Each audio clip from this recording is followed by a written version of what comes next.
नमस्कार, मैं हूं मयूरी श्रीवास्तव। आप देख रहे हैं भारत समाचार। रुक करते हैं खबरों की ओर। मंगलौर और बद्रीनाथ सीट पर कांग्रेस की जीत हुई है। उपचुनाव की दोनों सीटों पर कांग्रेस प्रत्याशी जीते हैं। मंगलौर और कांग्रेस प्रत्याशी काजी निजामुद्दीन विजयी हुए हैं। बद्रीनाथ से कांग्रेस के लखपत सिंह बुटोला की जीत हुई है। तो ये बड़ी खबर आपको बता रहे हैं, मंगलौर और बद्रीनाथ सीट पर कांग्रेस की बड़ी जीत हुई है। उपचुनाव की दोनों सीटों पर कांग्रेस के प्रत्याशी जीते हैं। मंगलौर में कांग्रेस प्रत्याशी काजी निजामुद्दीन विजयी हुए हैं और देखिए कांग्रेस में उत्साह देखने को मिल रहा है। जश्न मनाते हुए कांग्रेसी कार्यकर्ता नजर आ रहे हैं। सुबह से ही ये दोनों सीटों पर मतदान चल रहा था और बड़ी खबर आपको बता रहे हैं, दोनों ही सीटों पर कांग्रेस की बड़ी जीत हुई है। और देखिए जीत के बाद ये जश्न की तस्वीरें हम आपको दिखा रहे हैं। हर तरफ कांग्रेसी जश्न मनाते हुए नजर आ रहे हैं। मंगलौर और बद्रीनाथ सीट पर कांग्रेस की बड़ी जीत हुई है।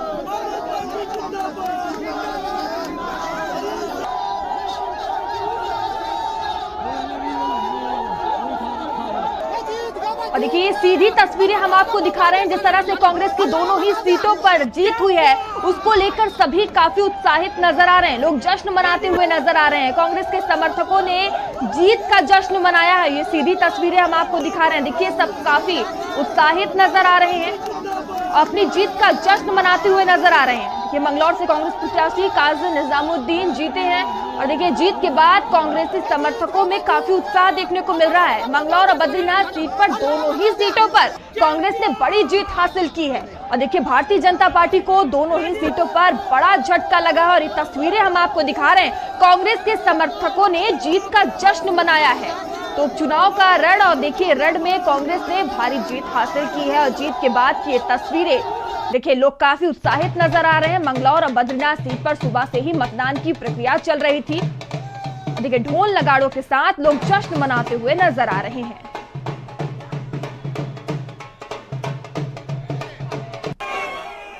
देखिए बद्रीनाथ से कांग्रेस के लखपत सिंह बुटेला ने जीत हासिल की है। कांग्रेस के समर्थकों ने जीत का जश्न मनाया है। ये तस्वीरें हम आपको दिखा रहे हैं। देखिए ढोल नगाड़ों के साथ लोग नाचते गाते नजर आ रहे हैं। जिस तरह से कांग्रेस को जीत हासिल हुई है दोनों ही सीटों पर, उसके बाद ये जश्न का माहौल। देखिए मैं उत्तराखंड की पूरी जनता को धन्यवाद देना चाहता हूँ। उत्तराखंड की जनता ने धन पशुओं को और लठ बजाने वाले पशुओं को दोनों को हराने का काम किया है। बीजेपी वैसे पहले ही चुनाव हार गई थी जब उनके पास अपनी आइडियोलॉजी अपने लोग चुनाव लड़ाने के लिए नहीं थे। उसी समय में मुझे लग गया था हम जीतेंगे, लेकिन जिस तरीके से नंगा नाच मंगलौर सीट पर हुआ, रक्षकों ने भक्षकों का जैसा काम किया। और आप सब मीडिया कर्मियों को, पोर्टल वालों को मैं धन्यवाद देता हूं। जिस प्रकार से आपने वहां के विजुअल्स और वीडियोस लोगों में जारी किए, जो वहां पुलिस गलत काम कर रही थी उसको दिखाने का काम किया, उसका असर है कि हम मंगलौर सीट जीत पाए। नहीं तो इन्होंने कोई कसर नहीं छोड़ी थी। एक तरफ संजय गुप्ता से लेकर ईश्वरानंद से लेकर तमाम बीजेपी के पुराने नेता, नए नेता वहां घूम रहे थे। वहीं यशपाल आर्या, करण मेहरा, प्रीतम सिंह और हरीश रावत, हमारे इमरान मसूद जी, हमारे नीरज दांगी जी, जो दोनों लोकसभा और राज्यसभा के सांसद है, उनको अंदर जाने की इजाजत नहीं दी गई। पुलिस के कुछ कर्मियों ने जिस तरीके से कृत्य किए हैं उसके वीडियोस हमारे पास हैं। और मैं आज आप सबके बीच में इस बात को कह रहा हूं कि जिस दिन कांग्रेस की सरकार आएगी, वो तीनों नीचे के जो इनके मीडियम ऑफिसर्स हैं उनको और इनके जो बड़े अधिकारी हैं जिन्होंने वहां इस तरीके से घृणित कार्य किया, जो जिम्मेदारी एक पुलिस के अधिकारी की और कर्मचारियों की होती है, उसको जिसका उल्लंघन वहां हुआ है, निश्चित ही कांग्रेस की सरकार आने पर ऐसे लोगों को दंडित किया जाएगा। जीत बहुत है, बहुत प्यारी है, बहुत मीठी है और ये जनता के संघर्ष से, कांग्रेस कार्यकर्ताओं के संघर्ष से हमको मिली है। और मैं मंगलौर की जनता को भी बहुत बधाई देता हूँ, श्री बद्रीनाथ की जनता को भी प्रणाम करता हूँ, वहाँ उनको भी बहुत बधाई देता हूँ। ये हमारे दोनों कार्यकर्ता, जो शानदार कार्यकर्ता कांग्रेस के उम्मीदवार थे, ये उनकी भी जीत है। मैं उनको भी बहुत बधाई देता हूँ। तो हमारे साथ सहयोगी भी जुड़ चुके हैं, जहां आलोक सेमवाल और जिशान मलिक जुड़े हुए हैं। तो आलोक सबसे पहले मैं आपके पास आऊंगी। देखिए दोनों ही सीटों पर, मंगलौर और बद्रीनाथ सीट पर कांग्रेस ने बाजी मारी है, वहीं भारतीय जनता पार्टी को बड़ा झटका लगा है। जी बिल्कुल, देखिए भारतीय जनता पार्टी को बिल्कुल एक बहुत बड़ा झटका इस वक्त लगा है, क्योंकि 10 तारीख को जो उपचुनाव हुए थे उसकी आज मतगणना की गई और मतगणना में जो रिजल्ट निकलकर सामने आए हैं वो बेहद ही चौंकाने वाले हैं। जहां एक तरफ लग रहा था कि बद्रीनाथ सीट पर कहीं ना कहीं बीजेपी पहले हावी होती हुई नजर आ रही है, वहीं ऐसा देखने को मिला कि लखपत बुडोला जो कि कांग्रेस के प्रत्याशी थे, उन्होंने 5224 वोटों से बढ़त हासिल की और उस सीट को जीत लिया। यही जो हालात हैं वो मंगलौर में भी देखने को मिले। कहीं ना कहीं वोट बैंक पर असर थोड़ा ज्यादा जरूर पड़ा है, लगभग 600 वोटों से वो जीते हैं, लेकिन ऐसा देखने को मिला है कि कांग्रेस जो है वो इस बार इस सीट को जीत गई है। और जो इतिहास है वो दोबारा दोहराया गया कि मंगलौर सीट से एक बार भी बीजेपी राज्य गठन के बाद सीट नहीं जीत पाई है। आंकड़ा बेहद कम जरूर रहा है, लेकिन इस बार भी ऐसा देखने को मिला है कि 600 वोटों से जो कांग्रेस के प्रत्याशी थे काजी निजामुद्दीन, उन्होंने अपनी जीत जो है दर्ज की है। इसके बाद से ही कांग्रेस कार्यकर्ताओं में खुशी का माहौल है। जो देहरादून का कांग्रेस कार्यालय है वहां पर जश्न मनाया जा रहा है फिलहाल।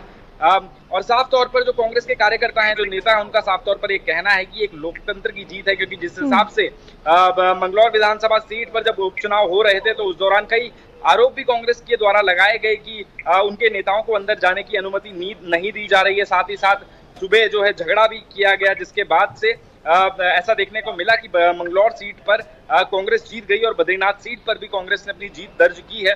तो साफ तौर पर अभी बीजेपी को एक बहुत बड़ा झटका लगा है। जो 2 विधानसभा उपचुनाव हुए हैं उसमें दोनों ही सीटों पर कांग्रेस ने जीत हासिल की है। जी ठीक है, जिशान भी मेरे साथ बने हुए हैं। जिशान, देखिए इतिहास को दोबारा दोहराया गया है, कांग्रेस ने दोनों ही सीटों पर जीत हासिल की है।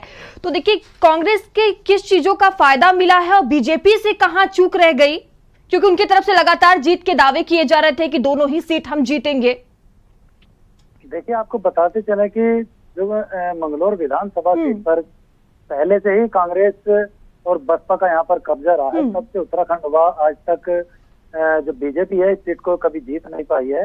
हालांकि इस बार बीजेपी के द्वारा यह जो दावा किया गया था कि इस बार बीजेपी सीट जीतकर यह इतिहास दोहराएगी, लेकिन यह ऐसा नहीं हो सका है। और यहाँ पर एक बार फिर से जो कांग्रेस के प्रत्याशी काजी निजामुद्दीन, उन्होंने एक बार फिर जीत दर्ज की है। यहाँ वैसे ही आज कड़ा मुकाबला इन लोगों के बीच देखने को मिला था। और देखा जाए तो सुबह से ही काजी निजामुद्दीन जो है आज 10 राउंड में जो गिनती चली है उसमें काजी निजामुद्दीन ही लगभग बढ़त बनाए हुए थे। और लास्ट 10 राउंड होते होते काजी निजामुद्दीन ने 450 वोट से ऊपर यहाँ पर जीत दर्ज की है। जब इनकी जीत हुई तो इनके जो कार्यकर्ता थे, समर्थक थे, उनमें भारी उत्साह वहां पर देखने को मिला है। और वहीं जो आज यहाँ पर जो उत्तराखंड के पूर्व सीएम हरीश रावत भी मौजूद थे, जब उनसे बात की गई तो उन्होंने कहा कि यह एक लोकतंत्र की जीत हुई है यहाँ पर और लोगों ने बढ़ चढ़कर इस त्योहार में हिस्सा लिया। हालांकि बीजेपी के द्वारा यहाँ पर विवाद की स्थिति पैदा करने की कोशिश की गई थी, जैसा कि कांग्रेस के लोगों ने आरोप लगाया था। और जो कांग्रेस के जो बड़े लीडर थे उनको पोलिंग बूथ के अंदर भी जाने नहीं दिया गया था, जिस कारण उनको धरने पर भी बैठना पड़ा था कोतवाली में। और लेबारेडी गांव का तो जो चर्चा का विषय बना रहा, उसी बात को देखते हुए हो सकता है कि कांग्रेस को इसका भी लाभ वहां पर मिला है। जी वहीं और देखा जाए तो जो बसपा का जो प्रत्याशी है मोंटी, उन्हें हालांकि इस बार देखा जा रहा था कि सहानुभूति मिल पाएगी, लेकिन ऐसा नहीं हो सका और वह तकरीबन 16,000 वोट तक ही सीमित हो सके। ऐसी कोई सहानुभूति यहाँ पर देखने को नहीं मिली है। जी आलोक, देखिए दोनों ही सीट पर कांग्रेस ने जीत हासिल की है, किस तरह का माहौल देखने को मिल रहा है, किस तरह से उत्साह लोग नजर आ रहे हैं?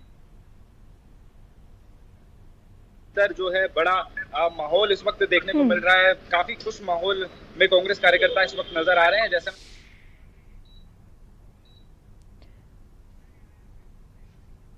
ऐसा लग तो हमारे साथ गरिमा दशौनी कांग्रेस प्रवक्ता जुड़ चुकी है। गरिमा जी, बहुत बहुत स्वागत है आपका भारत समाचार पे और जीत की आपको बहुत बहुत बधाई। धन्यवाद। नमस्कार मयूरी। जिस तरह से आपने दोनों ही सीटों पर जीत हासिल की है, भारतीय जनता पार्टी को कड़ी टक्कर दी है, क्या कहना चाहेंगी इसको लेकर? देखिए, जनता ने आईना दिखाने का काम किया है, जनता ने सबक सिखाने का काम किया है। मैं उत्तराखंड की देवतुल्य जनता को बहुत बहुत आभार और धन्यवाद करना चाहती हूँ कि आपने उत्तराखंड में लोकतंत्र को जिंदा रखा, उसको पुनर्स्थापित करने का काम किया है। यहाँ उत्तराखंड के इतिहास में मैडम पहली बार गोली चली है किसी विधानसभा चुनाव में, और वो बदनुमा दाग जो है जो उत्तराखंड के माथे पर लगाया गया सत्तारूढ़ दल के द्वारा, वो धोने का काम किया है उत्तराखंड की जनता ने। हम पहले दिन से कह रहे थे हमारे दोनों प्रत्याशी हमारे स्टार प्रचारक हैं, हमारे प्रत्याशियों के सामने भाजपा के प्रत्याशी कहीं नहीं टिकते थे। भारतीय जनता पार्टी भाषणों में तो शुचिता की बात करती है, पारदर्शिता और संस्कारों की बात करती है, लेकिन जब चुनाव लड़ाने की बात आती है तो बद्रीनाथ से एक दल बदलू को टिकट दे दिया, जिसे अपने परिवार और उसके भविष्य के अलावा और कोई नहीं दिखाई पड़ता। वहीं करतार सिंह बढ़ाना को आप उठा के हरियाणा से ले आए और हमारे सर पर थोपने का आपने प्रयास किया, उसको सदन में भेजने का प्रयास करा। उत्तराखंड की जनता ने बता दिया कि उत्तराखंड के सदन में उत्तराखंडी बैठेगा, बाहर का कोई व्यक्ति, उसके लिए यहाँ कोई जगह नहीं है। किस तरह से इनका क्या इतिहास है वो किसी से छुपा हुआ नहीं है। तो ऐसे में काजी निजामुद्दीन को मंगलौर से विजयी बनाकर मंगलौर की जनता ने बता दिया कि वो काजी भाई जो उनके साथ सुख दुख में खड़े रहते हैं, उनके हर परेशानी में कंधे से कंधा मिलाकर खड़े रहते हैं और सदन में अपनी विधानसभा की आवाज को पुरजोर रूप से उठाने का काम करते हैं। वो बद्रीनाथ में लखपत बुटोला एक बहुत ही सौम्य छवि के, बेदाग छवि के व्यक्ति हैं और मैं दोनों को बधाई और शुभकामनाएं आपके चैनल के माध्यम से देती हूं। और पहली बार, ये भी उत्तराखंड के इतिहास में पहली बार हुआ कि कोई विपक्षी दल जो है वो उपचुनाव जीता हो। तो ऐसे में कांग्रेस पार्टी की एक बड़ी जीत है, कोई मामूली जीत नहीं है। और केवल कांग्रेस पार्टी क्यों, आप देखिए पूरे देश में भाजपा का उपचुनाव में सफाया हो रहा है, सुपड़ा साफ हो रहा है। और बद्रीनाथ अयोध्या के बाद एक संदेश दे रहा है, एक कड़ा संदेश दे रहा है कि धर्म की राजनीति, नफरत की राजनीति नहीं चलेगी, भाईचारे की राजनीति करनी है तो करो, सामाजिक ताने बाने के साथ छेड़छाड़ जो करेगा वो ऐसे ही मुंह की खाएगा। ये एक कड़ा संदेश जो है भाजपा को देने का प्रयास। तो गर्मा जी, जनता ने आपको मौका दिया है, कुर्सी पर बैठाया है दोनों ही सीटों की, तो क्या कुछ प्राथमिकताएं आगे की रहने वाली हैं? देखिए, निश्चित रूप से प्राथमिकता तो स्थानीय अपनी विधानसभा की जो जनता है, जिस चीज से परेशान है उस चीज को करने की होगी। आज आप देख रहे हैं कि हर मोर्चे पर विफल है धामी सरकार, चाहे वो सड़क नाली की बात हो, चाहे वो रोजगार की बात हो, चाहे वो महंगाई की बात हो, चाहे वो बेरोजगारों पर लाठियां चलाना, केदारनाथ का सोना पीतल कर देना, भर्ती घोटाले, अंकिता भंडारी महिला अपराध में एनसीआरबी कहता है कि हम 9 हिमालयी राज्यों में नंबर 1 प्रदेश बन गए। एनसीआरबी ये कहता है कि हम 6ठे पायदान पे हैं पूरे देश में। तो महिला अपराध कम करना, एक कानून व्यवस्था को सुदृढ़ करना अपने विधानसभा क्षेत्र में, ये कोशिश रहेगी। और जनता की आवाज को पुरजोर रूप से सदन में उठाना, जिसके लिए जनप्रतिनिधि बनते हैं, वो करने का पूरा काम हमारे प्रत्याशी करेंगे, हमारे कैंडिडेट करेंगे, हमारे एमएलए करेंगे, ऐसी मेरी अपेक्षा है। ठीक है, धन्यवाद गर्मा जी आपका हमारे साथ जुड़ने के लिए। तो देखिए, कांग्रेस को बड़ी जीत हासिल हुई है, जिसके बाद जो समर्थक हैं कांग्रेस के वो काफी उत्साहित नजर आ रहे हैं। ढोल नगाड़ों के साथ जीत का जश्न मनाया जा रहा है और ये तस्वीरें हम आपको सीधी दिखा रहे हैं। मंगलौर और बद्रीनाथ सीट पर कांग्रेस की जीत हुई है और लगातार आलोक और जिशान हमारे साथ बने हुए हैं। आलोक, देखिए सीधी तस्वीर हम देख रहे हैं, कांग्रेसी काफी उत्साहित नजर आ रहे हैं।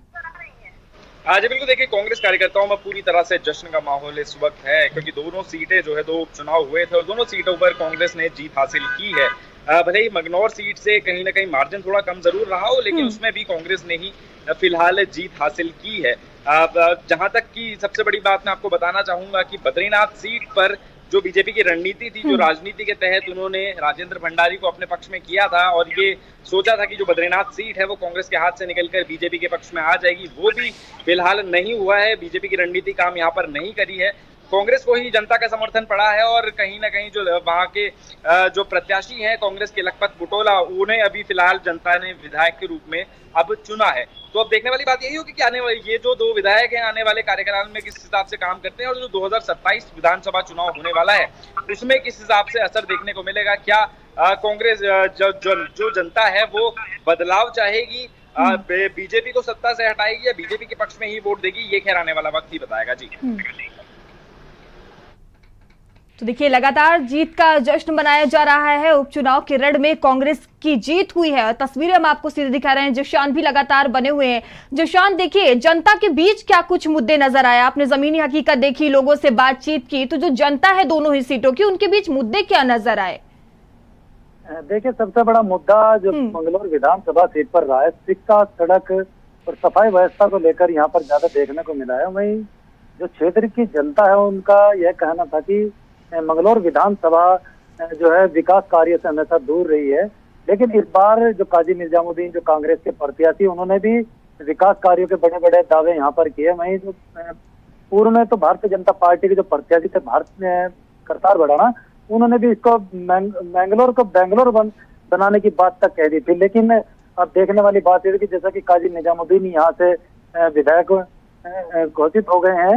हालांकि अभी उनका सर्टिफिकेट लेकर वो बाहर नहीं आए, तो देखने वाली अब बात यह होगी कि अब मंगलौर विधानसभा को वह किस तरह के विकास कार्य की रफ्तार पकड़ा पाते हैं। जी ठीक है आलोक, देखिए दोनों ही सीट पर कांग्रेस की जीत हुई है, तो जो भारतीय जनता पार्टी है उनका क्या अभी तक इसको लेकर कुछ रिएक्शन सामने आया है? दोनों ही प्रत्याशी जो हैं उनका क्या कुछ कहना है?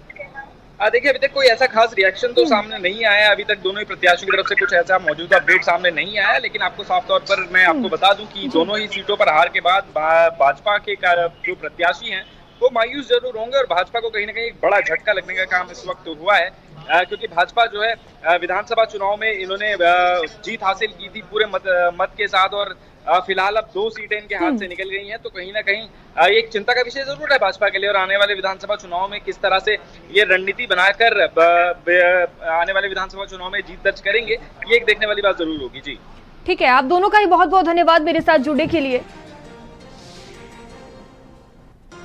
देखिए जिस तरह से भारतीय जनता पार्टी की सरकार ने मंगलौर उपचुनाव को बिल्कुल प्रतिष्ठा का सवाल बना लिया, और उनके कार्यकर्ता मंच से खुली चेतावनी दे रहे थे कि चाहे बूथ कैप्चर करना पड़े, बूथों के नाम भी बताए।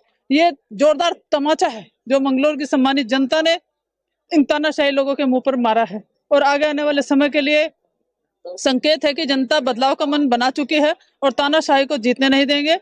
जनता की जीत होगी, लोकतंत्र की जीत होगी। ये कांग्रेस के एक साथी की, मंगलौर की महान जनता की और काजी निजामुद्दीन जी के साथ साथ हम सब की बड़ी जीत है।